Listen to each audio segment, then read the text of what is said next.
Kembali di Fakta 62, sejumlah bakal calon kepala daerah sudah mulai cari dukungan warga maupun tokoh, meski belum masuk dalam masa kampanye.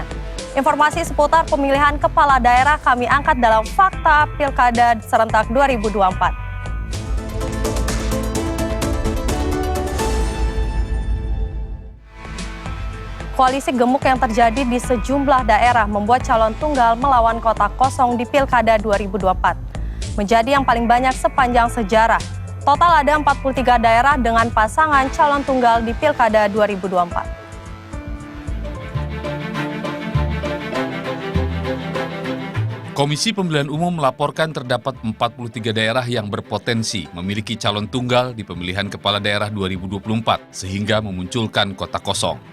43 daerah yang berpotensi kota kosong terdiri dari 1 provinsi, 5 kota, dan 37 kabupaten. Kota kosong merupakan istilah yang muncul saat calon tunggal tak memiliki pesaing dalam sebuah kontestasi pilkada.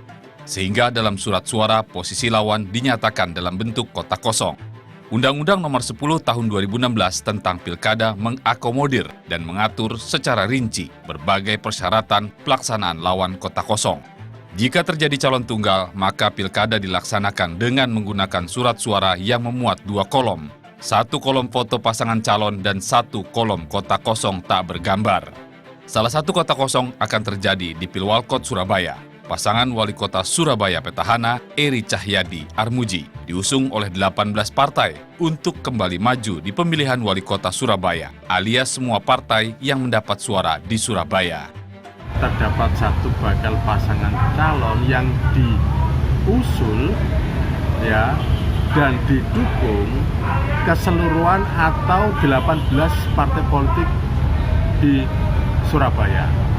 Nah, dengan demikian, dengan berlandaskan regulasi yang ada, termasuk logika politik, maka bisa dibilang tidak akan ada lagi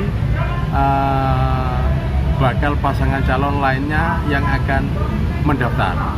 Karena 18 partai politik itu tadi sudah keseluruhannya mengusung 1 bakal pasangan calon.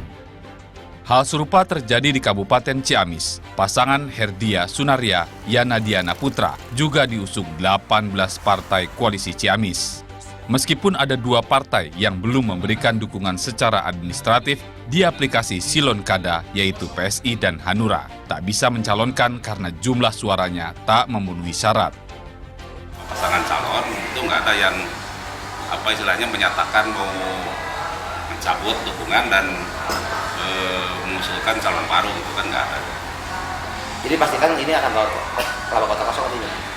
Kemungkinan ya, karena gini, untuk perpanjangan ini jadi dikhususkan untuk pendaftaran pasangan calon baru gitu kan. Kemarin sempat dari koalisi yang kemarin mendaftar ada permintaan ke kita kan penambahan partai pengusul. Nah itu ternyata nggak bisa gitu kan, nggak bisa. Karena kalau untuk menambahkan partai pendukung yang kemarin itu nggak bisa. Herdiat dan Yana merupakan pasangan petahana yang berdasarkan hasil sejumlah lembaga survei kepuasan masyarakat sangat tinggi, yakni sebesar 80%. Meski begitu, potensi kerawanan pilkada serentak dengan calon tunggal ini dinilai cukup tinggi. Di antaranya meningkatkan angka golput atau pemilih tak gunakan hak pilihnya. Itu penanganan pelanggaran itu ada 2 cara.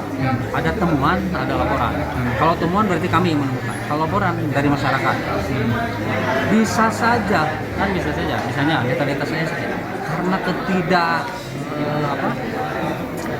ketidakenakan atau karena tidak satu jalan, satu ide, satu ASN dengan ASN yang lain saling melaporkan.